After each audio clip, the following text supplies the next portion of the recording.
Oke Sobat BLF, kembali lagi bersama Ranger Pink, masih di Baru Local Fest 2020, berkarya dari rumah.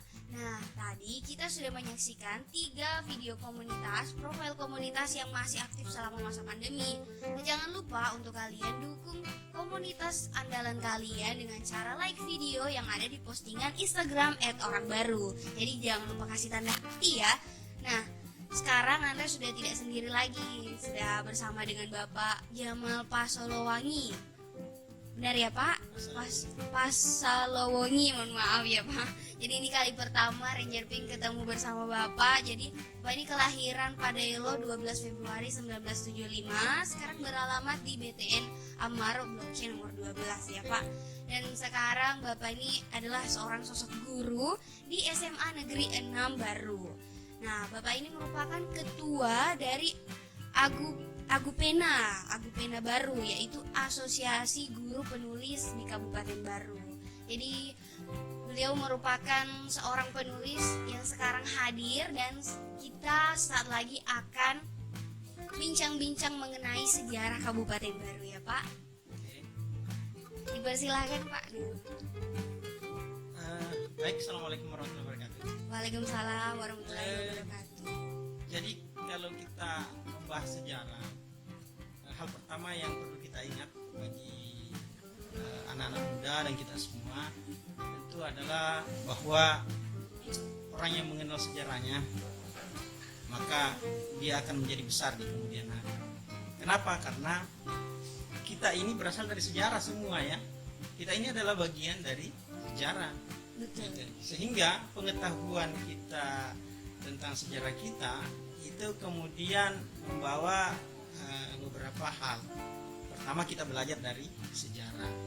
Kalau kita belajar dari sejarah, ada kesalahan-kesalahan yang terjadi di masa lalu, kita tidak perlu lakukan lagi di masa yang akan datang. Karena itu kita selalu belajar dari sejarah. Kita belajar dari sejarah agar hal-hal yang baik itu kita pertahankan dan menjadikan landasan untuk kita bergerak ke depan. Termasuk kita yang di Kabupaten Baru, bahwa sejarah kita ini sejarah lama luar biasa. Bahkan salah satu kabupaten yang terkenal di dunia barangkali ketika kita membicarakan tentang sejarah Lagaligo. Betul. Nah, itu tidak ada yang tidak kenal di Ya, dunia ini.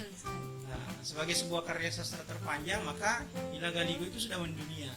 Bahkan dipentaskan dalam bentuk drama, difilmkan dan sebagainya. Nah, persoalannya sekarang adalah, adakah anak-anak baru ini atau kita sekarang ini itu mengenal sejarah kita? Betul. Nah, ini kan seperti itu.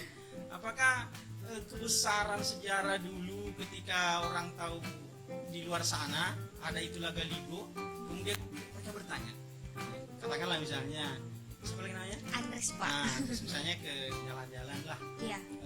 luar negeri misalnya, ya, di Belanda. Terus tanya, orang apa? Indonesia. Iya. Dari mana? Baru. Nah, kenal Lagaligo. Kalau kita mengatakan tidak kenal, bagaimana ini? Orang baru yang kemudian tidak mengenal sejarah. Kan Rasanya seperti tidak itu. lengkap ya Pak begitu.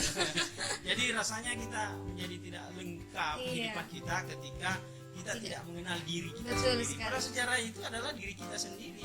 Dan kemudian kalau sejarah baru ini memang sudah ditulis ketika kita berbicara tentang kabupaten, maka kita itu bersandar pada bahwa baru ini itu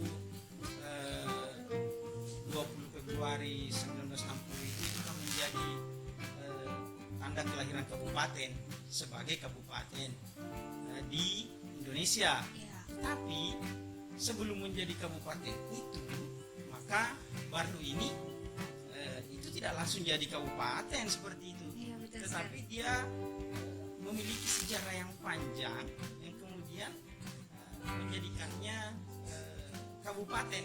Nah itu Kabupaten Baru dulu itu dibentuk dari 4 kerajaan besar. Oh, 4 kerajaan besar nih teman-teman. Jadi 4 kerajaan ini, yang pertama adalah Kerajaan Tanete. Kerajaan Tanete, Itu, kemudian ada Kerajaan Beru. Kerajaan Beru. Bukan baru ya. Iya. Nah itu enggak, kan seperti itu. Tadi yang pertama dari Kerajaan Tanete, Tanete. kemudian dari Kerajaan Beru, yang Terus ketiga Pak kemudian ke Sopeng Riaja. Sopeng Riaja. Terus kita ke Maluse, Malusetasi. Oke, teman-teman dicatat ya. Jadi ternyata 4 tugu payung yang ada di tengah-tengah Kabupaten Baru itu adalah simbol dari 4 kerajaan yang sudah sekarang menjadi Kabupaten Baru. Betul, Tadi betul. ada Tanete, kemudian Kerajaan Beru, Malusetasi dan Sopeng Riaja. Nah, itu dia. Nah, jadi seperti itulah ketika keempat kerajaan besar ini itu kemudian dulu seperti misalnya Malusetasi dulu itu Nepo kan ya, Malusetasi itu sebenarnya penamaan karena dia dulu dari kerajaan Lili. Jadi dulu ini empat kerajaan besar ini itu punya kerajaan Lili. Kerajaan Lili itu adalah kerajaan kecil. Ya, kerajaan Lili ini contoh misalnya di Tanite, mungkin ada kerajaan Lilinya, misalnya ada Pangi, ada Tujananting dan sebagainya kan. Aja di Bekasi.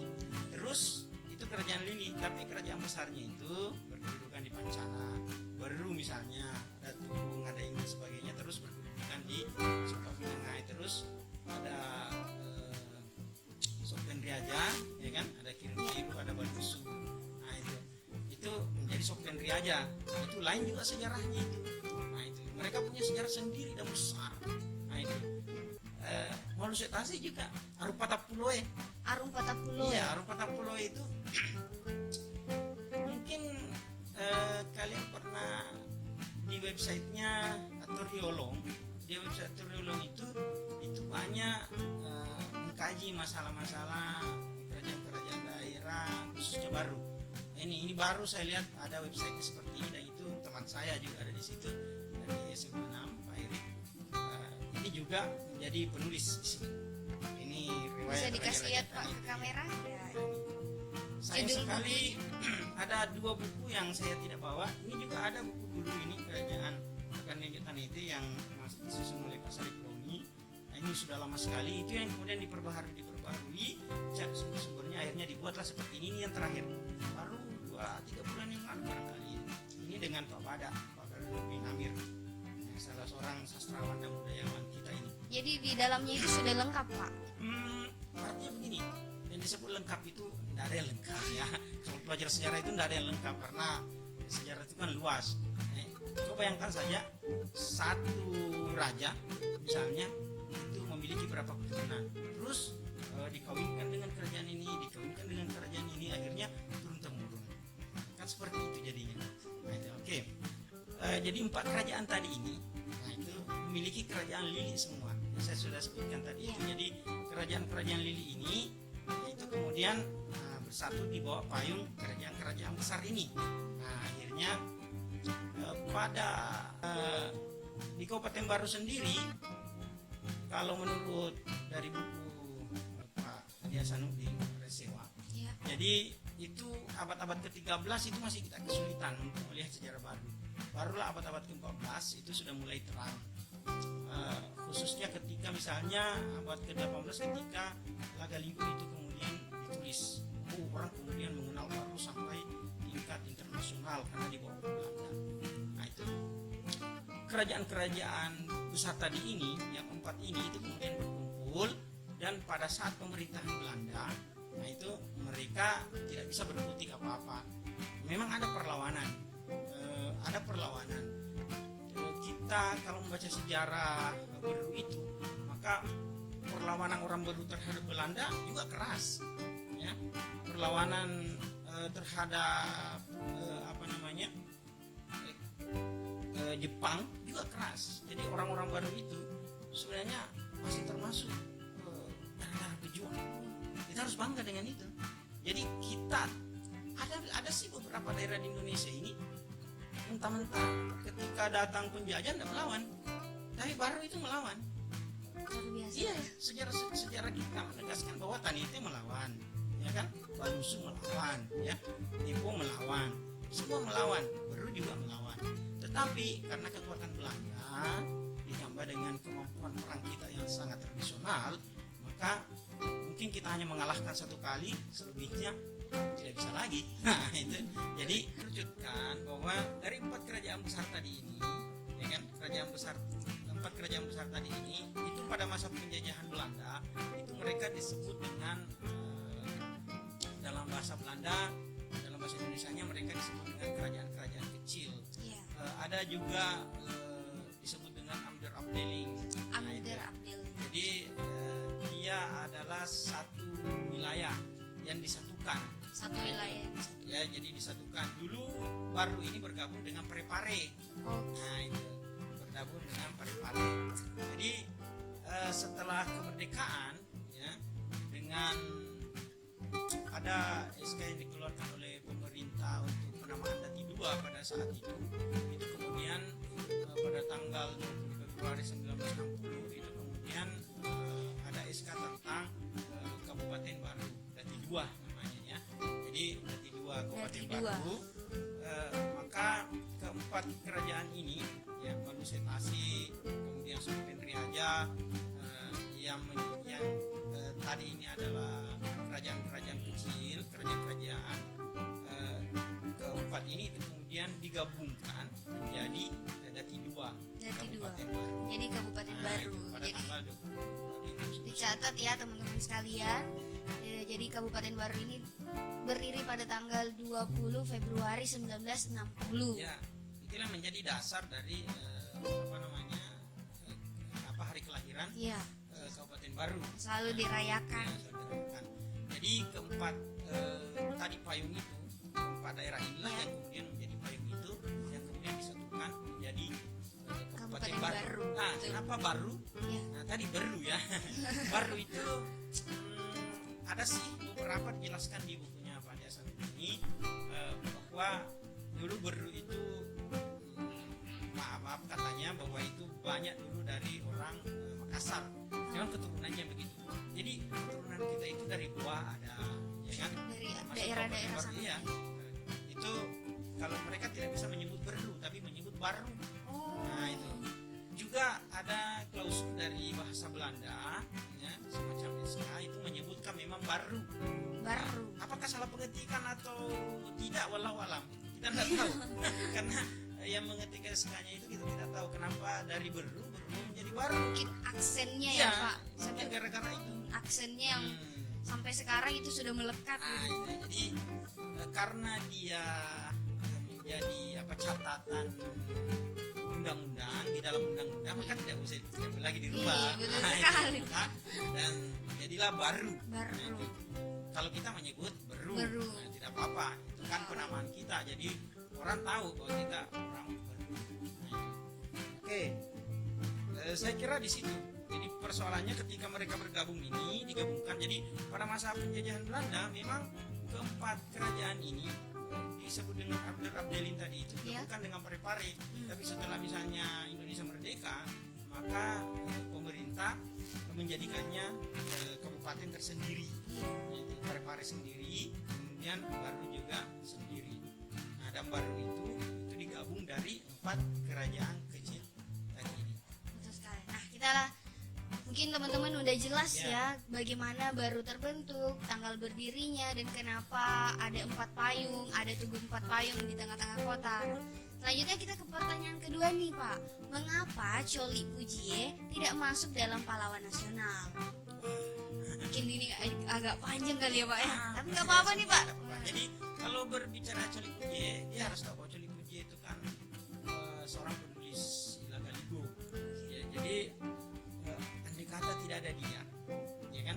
Maka sastra terpanjang di dunia ini tidak ada, pasti tidak ada. Karena Ilagaligo itu adalah sejarah dari orang Bugis masa lalu yang tidak pernah ditulis sebelumnya, tetapi dia adalah mitos kiri kanan. Nah, Jadi dia adalah ada kisah-kisah, adalah kisah-kisah yang diceritakan hampir di seluruh daerah Sulawesi Selatan. Ya, kisah-kisah inilah yang kemudian pada tahun 18 berapa itu, sekitar 1850-an itu Mates. B. Mates namanya. apa itu Pak? B. Mates itu orang Belanda. Oh, Orang Belanda 1980-an. yang diminta datang ke Sulawesi Selatan untuk kemudian memaparkan begitu. Awalnya itu dia ingin membuat Bible dalam bahasa Bugis. Oh. Awalnya seperti itu, tapi ketika dia datang dan melihat, oh ternyata sejarah orang di Sulawesi Selatan ini termasuk Bugis ini luar biasa. Akhirnya dia berkeliling, mulai dari Cari tahu, Pak. Maros ini baru sampai dia keliling Sulawesi Selatan dan menemukan banyak kisah-kisah itu. Nah, suatu ketika dia datang di Pancana bertamu dan kemudian berkenalanlah dia dengan Coli Pujie. Nah, Coli Pujie itu dia adalah anak dari Raja Tanite. Coli Pujie, Iya. anak dari Raja Raja Tanite Tanite. yang disebut dengan Larupa Mega. Larupa. Jadi setelah Lapatahu maka peralihan Tanite itu rajanya adalah Larumpa Mega. Larumpa Mega ini masih kemanakan dari Lapatahu. Terus kemudian setelah Larumpa Mega punya anak, salah satunya adalah Coli Pujie. Nah, Coli Pujie nanti punya anak namanya Weten Riwole. Itu menjadi raja di Pancana yang terlama. Nah, ketika bertemu ternyata ada kepiawaian dari Coli Pujie. Dia mampu menuliskan bahasa-bahasa kuno. Iya, dia tahu bagaimana menerjemahkan. Akhirnya Pep Mates itu kemudian memberikan beberapa transkrip dari Ila Galigo yang kemudian minta ditulis ulang oleh ini Coli Pujie. Nah itu, dan itu berlangsung selama 20 tahun. Oh, lama sekali Pak Iya, ya, 20 seumuran tahun. Andres dong. Iya. Kenapa kemudian pertanyaan terakhir, kenapa kemudian tidak bisa menjadi ini pahlawan nasional? Iya. Sebenarnya sudah ada beberapa kali seminar tentang itu, mengangkat Coli Pujie sebagai pahlawan nasional karena jasanya sangat besar. Indonesia itu dikenal gara-gara Ila Galigo ini. Salah satunya Indonesia terkenal gara-gara Ila Galigo. Ila Kenapa Galigo. kemudian kita tidak menjadikan beliau sebagai pahlawan? Ya kan? Betul sekali. Nah, ternyata pemerintah mempunyai apa namanya? Dia mempunyai beberapa catatan bahwa orang yang pernah apa namanya itu diangkat sebagai pahlawan itu salah satunya tidak pernah bekerja sama dengan pemerintah. Nah, itu. Sedangkan Coli Pujie dengan Pep Mates itu kan bekerja sama. Walaupun sebenarnya Dalam hal positif. iya, artinya maksud saya dalam persoalan kebudayaan seperti Iya. ini itu seharusnya. Maka kalaulah misalnya tidak menjadi pahlawan nasional, dia adalah pahlawan kebudayaan. Betul. Dia adalah pahlawan kebudayaan. Oke teman-teman, jadi itu tadi 2 pertanyaan yang udah kita pilih melalui sosial media Facebook dan juga Instagram. Nah mungkin Bapak dipersilakan untuk kesimpulannya teman-teman yang di rumah biar lebih iya. detail lagi sedikit. Jadi belajar sejarah itu seperti belajar mengenai diri kita. Betul. Ya. Kalau kita tidak mengenal diri kita, maka bagaimana rasanya? Nah, karena itu untuk Kabupaten Baru ini, terutama kita orang-orang baru itu harus tahu betul bagaimana sejarah kita sendiri supaya kita tidak buta sejarah. Kalau kita buta sejarah, maka kita akan ditertawakan oleh orang. Ya, kita akan menjadi marginal di daerah kita sendiri. Ya, karena itu pesan saya, belajarlah sejarah.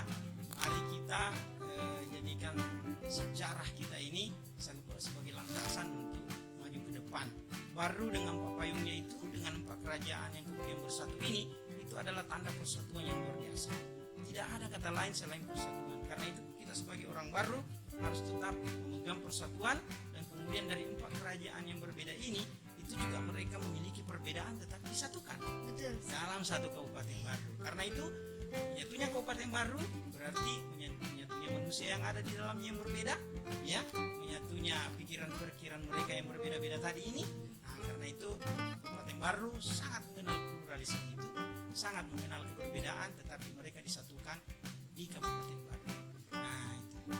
Oke teman-teman, itulah tadi bincang-bincang bersama Bapak Jamal Pasalawomi. Jadi untuk teman-teman yang ingin lebih mengenal lagi tentang sejarah Kabupaten Baru, boleh langsung menghubungi Bapak, dan boleh nanti mungkin masih coming soon bukunya Pak ya. Insya Allah, Jadi terima insya Allah. kasih Pak. Sampai bertemu di event selanjutnya. Oke, saya juga terima kasih diundang untuk hadir di Ya, sini. betul sekali. Oke teman-teman, saat lagi kita akan kembali lagi masih di Baru Lokal Fest 2020 berkarya